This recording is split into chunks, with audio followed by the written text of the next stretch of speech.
The LA Lakers are not a good basketball team. They are not, as of this moment, really in consideration to be a true contender for the 2023 NBA title, which is where you'd like to be when you have 37, 38-year-old LeBron James. And so today we're going to be talking about how they can get there, how they can get to be contenders, and what their future might look like potentially without LeBron if things go poorly this season.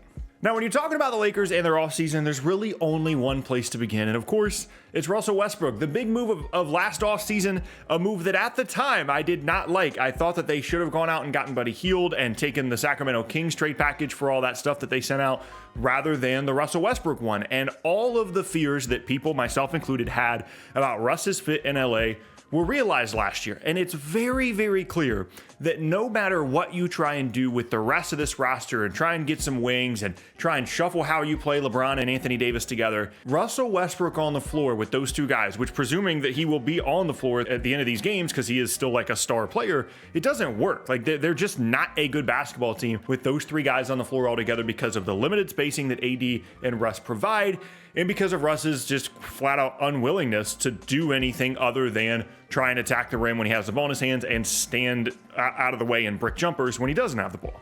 And Darvin Ham can say what he wants to publicly about the new role that Russell Westbrook is going to have, and they're going to let him be Russ, and they're going to, really empower him within the system. He can say what he wants to publicly.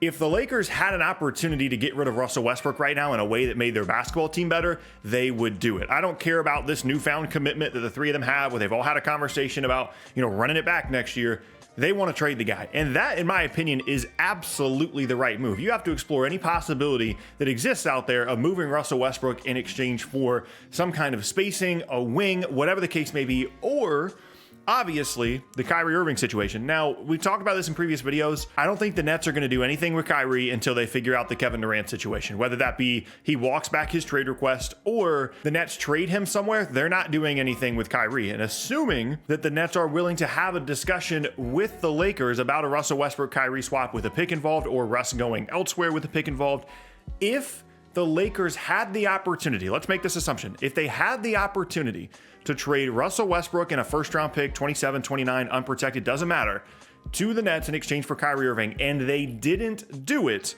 that is one of the worst front office moves, front office decisions of the last decade in the NBA. Because right now, in this current moment, if Russell Westbrook is on the Lakers to begin the season and he's playing alongside Anthony Davis and LeBron James, you are beginning the season with a 0% chance to win the NBA title. Those three guys together do not work. They were barely an average basketball team last year with those three guys, and quite frankly, most of the time, they just weren't a very good one. And so if you're in the situation the Lakers are in, that not only is LeBron getting older, but he's a 2023 free agent, something we're going to talk about later, and you have like two guys on the roster that are under contract for beyond 2023, you have to try and have a successful year this year to build momentum towards continuing to be something significant within the league. And a first round pick, in addition to Russell Westbrook, to get Kyrie Irving is nothing to you. Like, that's such a better fit offensively. You talk about the fact that Kyrie isn't available and he's, it's just a weird guy to have on your team and maybe he's not the best teammate all the time. Okay, but like if you're the Lakers, that shouldn't matter. I don't care that Russ played all 82 games. I don't care that he's durable. It doesn't matter to me because he's not helping your team. Kyrie is such a better fit, and whatever that percentage is, I think it's 0 in terms of the Lakers being championship contenders. If you think that number is 5%, 10%, whatever it is with Russell Westbrook on the roster, that number goes up if you add Kyrie Irving, because even though you're still not going to be a great defensive team on the perimeter, you have the opportunity to still have two of the best players in the league in Anthony Davis and LeBron if they're healthy, and Kyrie, who has proven to be a fantastic co-star alongside LeBron as well as in other situations when he is allowed to just be the second, or in this case, the third offensive option. That's such a good situation for the Lakers, and it's their only get out of jail free card of the Russ thing. But this isn't only a Russell Westbrook video. This is a Lakers-wide video. Now, when you look at some of the additions that they brought in this offseason, it's interesting, right? So we talked about the Lonnie Walker thing in a previous video. He's a clutch client. That was their mid-level exception guy. Don't love it. They basically brought in like worst shooting Malik Monk. He's not going to be at a guard. He doesn't provide them great size on the wing. And I know it's hard to find guys like that with the mid-level exception, but not my first choice in terms of additions for the Lakers. Troy Brown Jr. maybe can provide them some depth on the wing. Damian Jones as a flyer at the 5 is certainly an option. And I kind of like Thomas Bryant with this group because His fit with Anthony Davis is interesting and intriguing. He can shoot the ball a little bit, and so AD can basically be the de facto 5 on offense while not having to guard 5s on defense and allow him to roam a little bit more. And I think that let's just assume that they move Russ for somebody, whether it's Kyrie or some kind of guard that helps them kind of facilitate things. A lineup that involves Davis, LeBron, Thomas Bryant, and some shooting, it sounds pretty decent. Like, I still think that, you know, when you look at how incredible LeBron was last year, especially as a scorer, if he's healthy, there's still a lot there for him. And if you provide him spacing and Anthony Davis has a fully healthy season, this can still absolutely be a dangerous team. And I think they need to be. This is a pivotal and a critical season for the Lakers for a variety of different reasons, just to kind of shore up the vibes by getting rid of Russell Westbrook or, the impending Anthony Davis situation. Maybe he isn't long for Los Angeles. Of course, they all these future picks as well through 2025.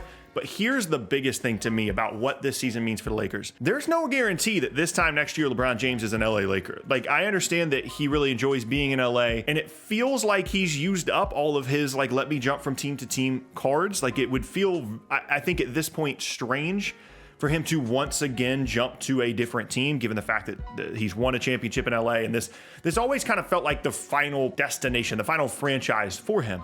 But as of this moment, he does not have a contract extension signed for next season, still a little bit before they can even offer the extension, but there's been no buzz around him signing it. And if, let's just say you don't make the Russell Westbrook trade, there's no remedy to that situation, which I still think is their main priority. I think it's just difficult to try and do.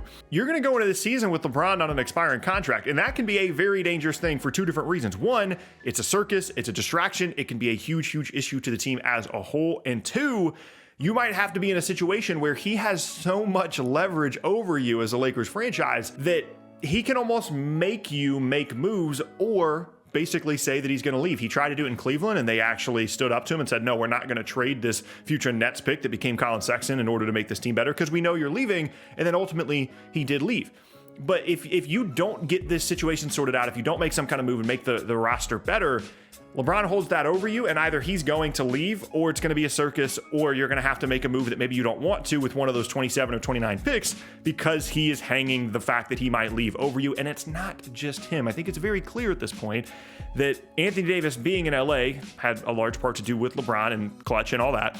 And if LeBron's relationship and Clutch's relationship with the Lakers sours and they feel like they don't have as much control there as they'd like to, him leaving could also result in Anthony Davis being unhappy, and the entirety of the floor of this team could completely bottom out. Like, people talk about, crazy stuff going on with the Nets and Kyrie and the Kevin Durant trade request and the fact that, it's basically a repeat of what happened the first time in 2013. Yeah, it's different with the Lakers because you could be looking at a situation where these guys leave for nothing. They could just leave as free agents in 2023 and 2024. And trust me, we're going to get these rumors all year long if LeBron is not signed to that extension, and teams are going to be ready with cap space in that offseason to provide an opportunity for LeBron to try and get another ring. You better believe that even though I'm sure he really enjoys being in LA, I'm sure he loves the control that he has in terms of personnel moves and kind of the way that Clutch has really ingrained itself within that organization. I'm sure he really enjoys that. But my guess would be that the priority for LeBron at this point in his career for the next couple of seasons is trying to get at least one more title, and then after that, probably play with his son. That's probably priority number one. But if the Lakers don't present the best opportunity for LeBron to win a title within the next couple of seasons, I think it's realistic to expect him to look at other options around the league with whatever team has cap space and a situation similar to, honestly, when he went to Cleveland the first time and they've got all these young guys. LeBron looks at these situations and tries to find the best basketball situation for himself. It's why he went to Miami in the first place. It's why he left Miami to go to Cleveland. It's why he went from Cleveland to LA. And quite frankly, every single time it's worked out. Every time LeBron has chosen where he would like to go, so obviously the exception here being when he was drafted to Cleveland the first time. Every time since then that he has chosen where he would like to go, to Miami the first time, to Cleveland the second time, and to LA, he's won a championship with that roster, and you have to believe that's priority one for him. So having said all those things, how do the Lakers fix themselves? Well, one, I think the Russell Westbrook thing, whether it be by the trade deadline or before the season, there needs to be some kind of solution there. Even if you just buy him out, I honestly think that might be more beneficial, just to get him out of there, or you could bench him and not play him. I don't know. I don't think he's beneficial to the way that they need to play. The way that they need to play is very LeBron and Anthony Davis centric, plus some shooters and some spacing and some defenders. And unless Russ wants to come off the bench and run second units, which it seems very, very unlikely that that would be the case, he's actually not really helping them that much. And so they need to remedy that. Some of the additions are interesting. They're fine. They don't really have a lot of options in terms of adding 3-and-D wings, but if they can add an offensive player that fits better around Anthony Davis and LeBron, specifically in this case, potentially Kyrie, and then starts to look at a really healthy LeBron season, and I think probably most critically, a really healthy Anthony Davis season. Trust me, there is still a scenario next season where, if healthy, the Lakers have 2 of the best 10 players in the league, and that cannot be overlooked. That cannot be undervalued as you're looking at what they could look like this upcoming season in terms of contenders. The NBA still, at the end of the day, you can talk about depth, you can talk about system, you can talk about all this, is still about stars. And if they have 2 of the best 10 guys and they figure out what to do with Russ, they could still be very squarely in the conversation for a finals team by the end of this upcoming season. But then on the other hand, if things go poorly, we could also be looking at a situation where a year from now, LeBron is somewhere else completely, and Anthony Davis is on an expiring contract and potentially asking out of there, with the Lakers potentially owing even more picks into the future if they did make moves prior to that. So safe to say, this is an incredibly critical offseason for the LA Lakers.